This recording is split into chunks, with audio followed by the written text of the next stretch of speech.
Hola, ¿qué tal? Hoy estamos en Eco de Teruel con muchas ganas de conocer la actualidad y el balance que desde la Fundación Santa María de Albarracín se hace tanto del 2021 como lo que está por venir del 2022. ¿Y quién mejor para hacer este balance y esta revisión del año que viene que con su director gerente, Antonio Jiménez? ¿Qué tal? Hola, ¿qué tal? Muy bien. Aquí Bueno, estamos esperando vuestras demandas, ¿no? A ver qué contamos de la fundación. bueno, pues nada. Además, normalmente suelen ser todo cosas buenas. Esperemos que sigamos así. Bueno, un balance del año 2021. ¿Ha sido un año raro? A lo mejor no tan raro como el 2020. ¿Cómo lo valoráis desde la Ha Fundación? sido menos raro que el 2020, como tú dices, ¿no? Pero ha sido un año raro. Hemos de pensar que hemos estado medio año cerrados. No había gente. Es decir, la COVID continúa siendo un año COVID y hasta prácticamente julio no despegamos un poco con la actividad. Ahora, eso sí, de julio a diciembre ha sido un no parar. Quizás haya sido el año que más actividad hemos desarrollado. En nuestras gráficas, todos los años hacemos un análisis a final de año, nos salen así como 94 acciones, es decir, 94 cosas que hemos hecho. Y no todas son acciones que se desarrollan en un día, que podemos estar hablando de una restauración que lleva parejo pues una entidad y una envergadura de calado y que te lleva pues incluso meses. Bueno, quiere decir, 94 acciones es muchísimo. Si pensamos que 110, 120 son las que se podrían desarrollar en un año completo. Ha sido como una intensidad muy concentrada en esos 6 meses de un sin parar, ¿no? Hemos de pensar que otro dato que es muy significativo son los 3.100 y pico personas que pasaron por la Fundación en las diferentes acciones que hemos desarrollado. 3.000 personas en 6 meses participando de los eventos o de las acciones de la Fundación y de los que han organizado cosas en torno al Albarracín contando con la Fundación, es muchísima gente. Por lo tanto, relativamente bien satisfechos, ¿no? Podemos estar, sí, contentos. Ahora hay que verlo también con los dineros, ¿no? Claro, de los dineros hablaremos ahora, que es importante, pero estos actos se han hecho, como tú dices, muy concentrados, pero sobre todo primando la calidad, además, que es lo que marca las actividades también de la Fundación, que por eso destaca además a nivel nacional. Pero, por ejemplo, para sostener esto, aparte de los dineros, ¿cuánta gente está implicada en el día a día de la Fundación? Nosotros ahora mismo, el paquete fundacional, somos 22 trabajadores y con esperanza de incrementarse. Esto, para el que no tenga ni idea, es como una empresa, es una empresón. Es que hay que pensar que atendemos todos los museos, que se atienden todas las acciones culturales, que se atiende toda la restauración y sin olvidarnos de la administración, muy compleja, cada vez más compleja. Con lo cual, evidentemente, es el lema, ¿no? Es un sin parar con frentes mil abiertos. Claro, la gente no sabe que nosotros también podemos dar de comer y eso implica cocinera. La gente no sabe que hacemos habitaciones porque tenemos residencias y como muchos se quedan con que atendemos los museos y las visitas a la catedral y al Albarracín, pero el complejo de espacios y tesoros son 5 infraestructuras diferentes, incluido el centro de información que es la recepción de visitantes. Son 13 infraestructuras las que gestiona la Fundación con 22 trabajadores como media. Podemos bajar un poquito en enero o febrero, pero subiremos en marzo o abril. Y el presupuesto, no ya que nos des la cifra, que eso es lo que tú veas, pero sigue dependiendo en gran parte de instituciones La públicas. administración. A ver, Sigue nosotros tenemos costando mucho, cuando, no sé, en tu dinámica también diaria, cuando hay alguna iniciativa nueva o hay que cambiar cosas en el presupuesto, sigue costando esto. es una pelea constante y llevamos 25 años. Y además la administración ha cambiado los criterios o los resortes, ¿no? Yo he conocido cómo el FITE llegaba con facilidad y ahora llega con concurrencia competitiva, que llaman, que me parece bien, porque si solo estipulan así, pues perfecto, pero esos son papeles, líos, expectativas que se cumplen o no. Y pongo un ejemplo, pero yo tengo que pasearme literalmente por todos los departamentos prácticamente todos los años en reivindicación de nuestras partidas.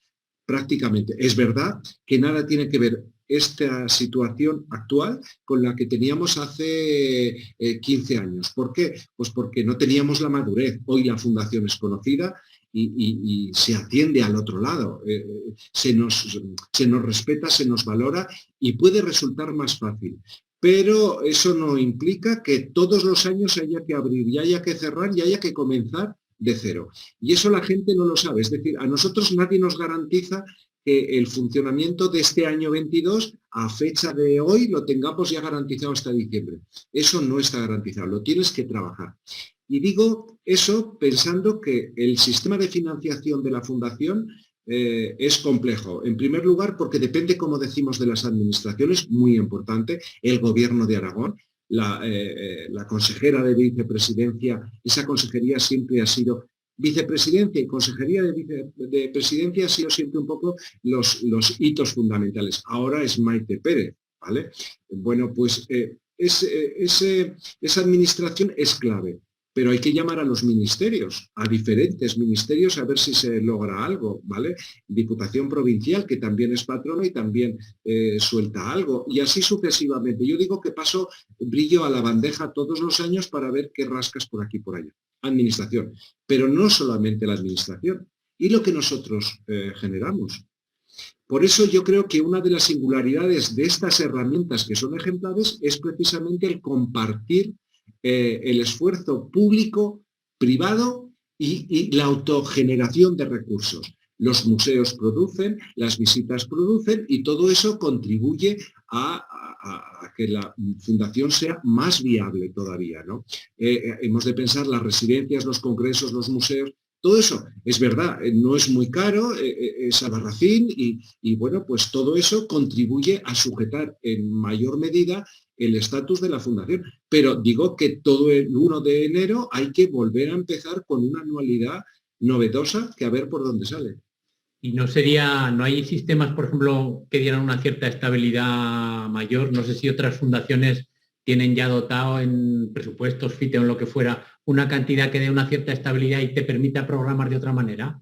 Eso sería maravilloso. Si al menos los gastos directos generales, los que sí o sí se van a producir, estuvieran garantizados, sería maravilloso. Pero eso no se ha producido en ningún momento.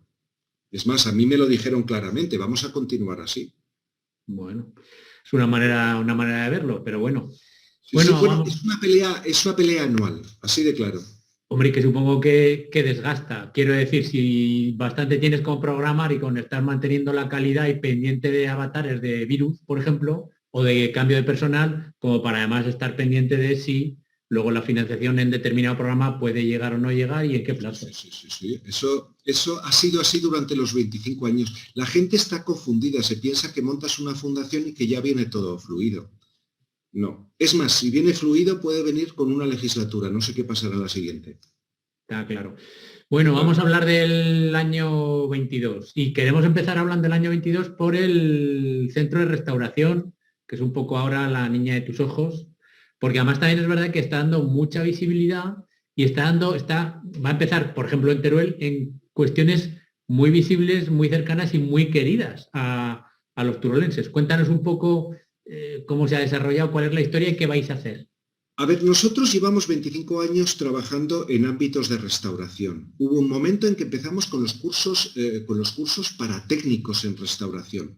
Eso facilita que cuando menos sean 70 más los profesores, 77, 80 personas las que todos los años pasan por el ámbito de restauración. Claro, durante tanto tiempo todos hemos aprendido, con lo cual en un momento determinado decidimos crear el centro de restauración, que facilita pues que nosotros, además de intervenir en Albarracín, podamos intervenir en otros muchos lugares. Claro, eso ha ido progresivamente creciendo y hemos ido consiguiendo notoriedad, de manera que, un ejemplo clarísimo ha sido este año pasado. 22 consultas, Jesús, es muchísimo, 22 consultas de diferentes municipios de la provincia de Teruel. Pero es que hemos saltado a Guadalajara, a Molina de Aragón. Pero es que estamos pendientes de un presupuesto de Soria. En fin, evidentemente en nuestro terruño conquistamos más. Con lo cual, esas 22 consultas han sido preferentemente de Teruel. Digo, de diferentes alcaldes, de diferentes concejalías, de diferentes asociaciones o cofradías, el párroco del pueblo, asociación cultural de Villafelice, pues es que te llaman porque ellos quieren hacer algo pero no saben muy bien qué es lo que tienen que hacer.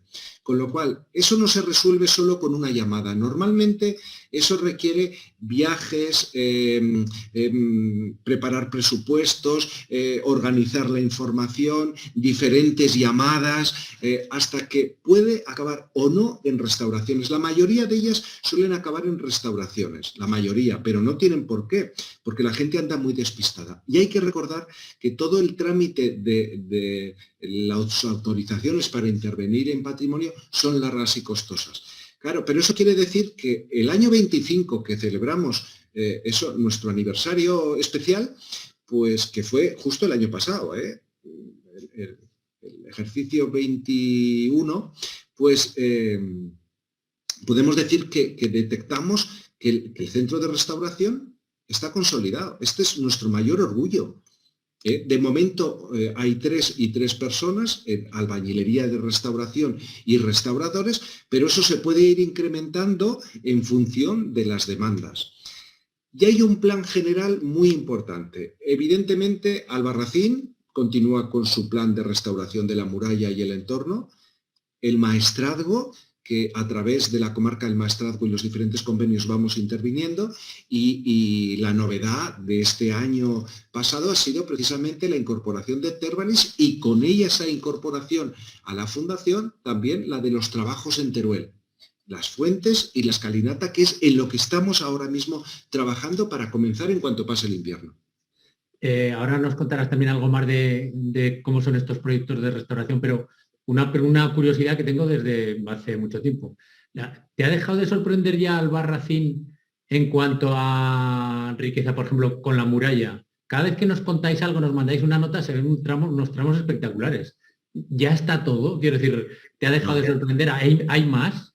Hay más, hay más. Es que nosotros llegamos hasta el sur, hasta la ballesta del meandro, ¿no? Hasta detrás de la Torre Blanca. Pero es que justo en el lateral donde va paralelo al río, en el paseo fluvial, al lado del parque, hay tramos de muralla que se ven, pequeños muros que hay ahí abandonados, y que eso requiere también de una intervención. Eso se sabía, ¿vale? Lo que no se sabe es qué entidad tienen esos muros, porque el terraplén de escombros, de cúmulos históricos y tal, pues está cubriendo, como ha ocurrido en la Torre Blanca. Todo eso estaba por descubrir parcialmente. Había tramos que estaban muy destrozados y había otros tramos que tenían entidad suficiente. Pues eso mismo puede ocurrir quizás en uno de los laterales del meandro del río, que es lo que queda por atender. Al margen de atender la muralla de verdad, que también queda un tramo, digo la muralla de verdad y estoy siendo un poco injusto, porque es la muralla que aparece en todas las fotos, ¿no? La grande. La grande, la que bordea Albarracín por arriba. Esa muralla le queda todavía un tramo que necesita ser atendido, ¿vale? Que se quedó ahí en los años 80 y ahí continúa.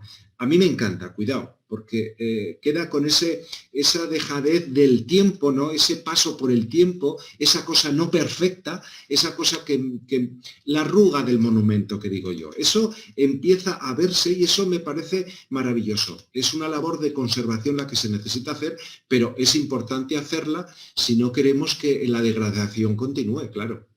En cuanto a las tareas en Teruel, se ha hablado de las fuentes y de la escalinata. Cuéntanos un poco brevemente qué es lo que vais a hacer y qué va a notar un turolense que no entienda mucho de lo que se está haciendo, si es que se va a notar algo, porque por ejemplo en la escalinata hay problemas de cimentación, supongo que los estaréis mirando. Sí. En Teruel, la mayor parte del patrimonio de peso, de entidad que identifica el mudéjar, la catedral, las iglesias, en general está muy bien atendido, está hecho, lo que hay está hecho. quedan detalles importantes, como por ejemplo la escalinata, que es una de las entradas, ¿no? Pero claro, a mí me sorprendió cuando ya hace tiempo una llamada de la alcaldesa con el interés de recuperar precisamente las fuentes y pidiendo un presupuesto, ¿no? Hace tiempo, antes de firmar el convenio. Quiere decir que esos pequeños detalles que hacen que la plaza de la catedral pues luzca un poquito mejor, ¿no? Y no solo eso, sino que además los ciudadanos tengan conciencia de que tiene un valor patrimonial que pasa desapercibido. Por ahí estamos pasando unos y otros y no nos damos cuenta que hay una fuente del siglo XVI preciosísima que necesita auxilio, ¿no?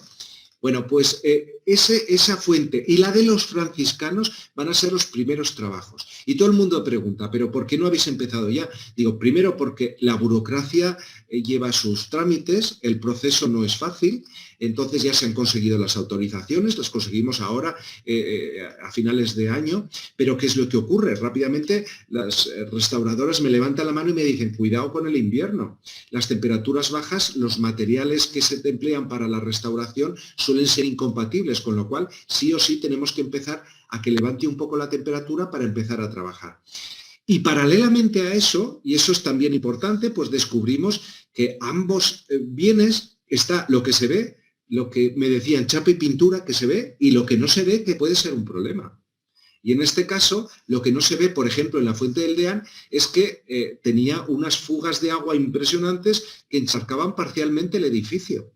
Y esto fue José María Sanz, el que restauró la torre, y, bueno, el mudéjar, yo diría, bueno, pues el que nos indicó, ahí hay un problema añadido. Y un día fuimos a verlo y efectivamente, digo en chascarrillo, entre comillas, que allí había un pequeño aljibe, vamos, y que tanteando por dónde resolver ese problema, pues descubrimos que eran las tomas de agua, con lo cual por eso no cae agua ahora en la Fuente del Deán, porque están cortadas pendientes de subsanar ese problema. Claro, esas humedades que se filtraban en ese edificio, ¿dónde irán a parar? Claro. Y eso en la fuente, imagínate en el resto de los inmuebles, suele ocurrir, y además con canalizaciones viejas y tal, bueno, pues hay unos problemas. Y cuando además hay desniveles importantes en la propia ciudad, ¿no? También en la Fuente de los Franciscanos tiene sus problemas, ¿eh? Allí está la carretera, allí han ido subiendo toda la plaza de los franciscanos, han ido comiendo parte de la lucidez de esa fuente, porque de alguna manera pues aparecen las fotos históricas en las que la gente llegaba a ras, ¿no?, para coger el agua. Ahora hay que agacharse. ¿Por qué? Pues porque hemos ido subiendo el nivel del asfalto de la derecha precisamente para condicionar la plaza. Y uno sobre otro, cuando te das cuenta la fuente está semienterrada. No tiene solución, porque habría que volver a bajar esos niveles. Pero sí que puede tener solución la amenaza que tenemos que evidenciar de la propia carretera que tiene al otro lado. Está claro. Con camiones que pasan con mucho peso y que ejercen su presión sobre la propia fuente. Vamos a descubrir y vamos a ver qué hay allí. Quiero decir que la restauración de las fuentes no es solo eso que se ve, es lo que se ve y lo que no se ve. Y en la escalinata, ¿qué va a ser la principal tarea en cuanto empecéis? Pues en la escalinata se está elaborando ahora mismo el proyecto. Evidentemente también es un trabajo de semblanza, de aspecto, está muy bien, pero tiene un problema igualmente grave, que es el de las humedades, que es el que vamos a intentar solventar, si es que se puede solventar, porque claro, está en un nivel bajo de la ciudad y todo viene del terraplén en el que se asienta en la propia ciudad. De hecho me decían, sí, es que la calle Nueva es un barranco. Es que la calle Nueva es un barranco. De hecho, las aceras se subieron en su momento pensando en eso. Y claro, ¿eso desagua dónde? Pues en la escalinata. Pero hay problemas de humedades. De hecho, me lo ha comentado mucha gente, hemos ido a verlo. La zona que da justo al ascensor, el lateral de la escalinata con el ascensor, es una mancha de humedad continua, que nos gustaría resolver, que no sé si se va a poder resolver, y que tenemos pendientes ahora con el ayuntamiento, que nos está echando una muy seria mano con toda esta cosa, pues bajar a los subterráneos que parece ser que hay por la escalinata y evidenciar lo que ya fuera se ve, que es que padece un problema de humedades muy serio. Que hay subterráneos en la escalinata, te lo puedo garantizar, porque cuando era alumno del instituto, servidor entraba en esos. Ahí Ah, se han, mira, mira. se han llegado a encontrar hasta restos de la guerra civil, o sea que es una Sí, cosa un sí, poco sí, sí. curiosa. Eh, bueno, vamos a ir acabando ya, si te parece. Como además hablaremos más de a medida que vayan pasando cosas en este tipo de cosas. De cara a lo que queda del 22, los cursos y las actividades estrella de la fundación, si el COVID no le da por volver, más o menos Sí. están garantizadas, supongo yo. Sí, sí, sí, sí. De hecho, estamos ahora mismo en la cocina, que digo yo. Estamos trabajando precisamente en la preparación de todo ese programa cultural que se desarrollará, yo creo que de marzo en adelante. Los cursos de restauración muy importantes están aprobados ya, las colaboraciones para sacar el programa cultural también. Es decir, quedan algunos flecos, que es lo que lleva el principio de año, ¿no? Pero todo eso está aprobado.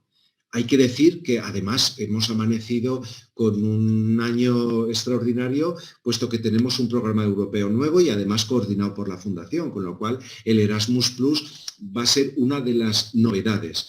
La participación directa en Teruel va a ser otra de las novedades y confiemos que con colaboración con el Instituto de Patrimonio Histórico Español, pues puedan surgir, yo creo que dos cursos francamente interesantes que nos gustaría poner en marcha. Uno sobre paisajes culturales, interesantísimo, es decir, no es el monumento, es lo que rodea el monumento también, y el monumento puede ser Albarracín y todo lo que hay alrededor, cuidado, o el monumento puede ser la catedral y lo más inmediato. Y ahí vamos aprendiendo también precisamente con la muralla. Restaurar la muralla implica también restaurar el entorno, si no, dejas una cosa muy bonita y lo de alrededor puede ser un auténtico vertedero. ¿Vale? Bueno, entonces, uno de paisajes culturales, paisaje integrado, y otro vinculado con la aplicación de materiales tradicionales. Y también Albarracín tiene una experiencia ahí con los yesos tradicionales de toda la vida, pero hemos visto otro material que es tremendamente importante, que es la cal, los morteros de cal. Y me gustaría llevarlo también al adobe, a la argamasa de adobe, a las arcillas, ¿no? Y evidentemente a sistemas tradicionales de construcción. Hay mucha necesidad de conocer todos esos truquillos que los grandes profesionales cada vez menos, cada vez quedan menos, enseñen a las nuevas generaciones a practicar y a trabajar con esos materiales con total normalidad, que no sea la excepción, que sea lo normal, la aplicación de los materiales tradicionales, sobre todo en restauración arquitectónica. Bueno, pues lo iremos contando. Además, esperamos con ganas que sea un año normal. Te he dicho que era la última, no. Hay una última pregunta que está relacionada con parte de lo que acabas de decir. Se habla mucho de esto de la despoblación. Desde las instituciones, por ejemplo, han pedido a la Fundación algún dictamen, algún informe, alguna propuesta de acciones de cara a ver qué medidas que se puede hacer para luchar contra la despoblación. Nadie nos ha pedido, pero hemos hecho.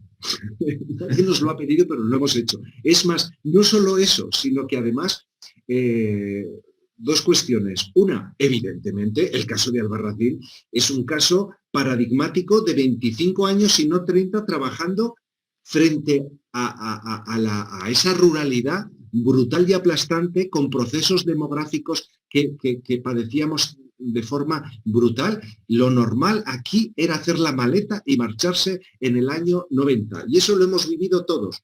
Y precisamente la regeneración que con la Fundación ha supuesto Albarracín lo ha convertido en un hecho real de lucha contra la despoblación y contra lo que podía haber sido lo habitual que ha ocurrido en toda España.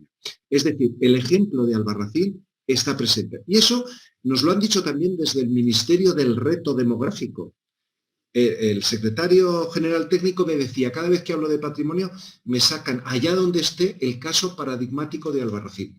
De hecho, tiene que venir y tiene que verlo. Y nosotros queremos presentar algún proyecto hacia eso porque, bueno, yo creo que es que somos el ejemplo y además de algo que prima hoy mucho, que es la colaboración público-privada. La incorporación de Tervalis en la Fundación Santa María de Albarracín es un refuerzo importante de colaboración mixta que se ve muy bien en todo ese proceso de regeneración. yo creo que podemos apuntar muy bien si se nos tiene en cuenta, ¿no? Y Albarracín, por Dios, Albarracín es conocido hasta la saciedad y también precisamente por ese cuño que le ha puesto la Fundación en estos 25 años de trabajo. Lo acabas de decir, a ver, hace falta de que ahora hagan caso. Lo iremos viendo. Antonio Jiménez, director gerente de la Fundación Santa María de Albarracín, muchas gracias. Seguiremos hablando sin duda. Que vaya bien y hasta la próxima.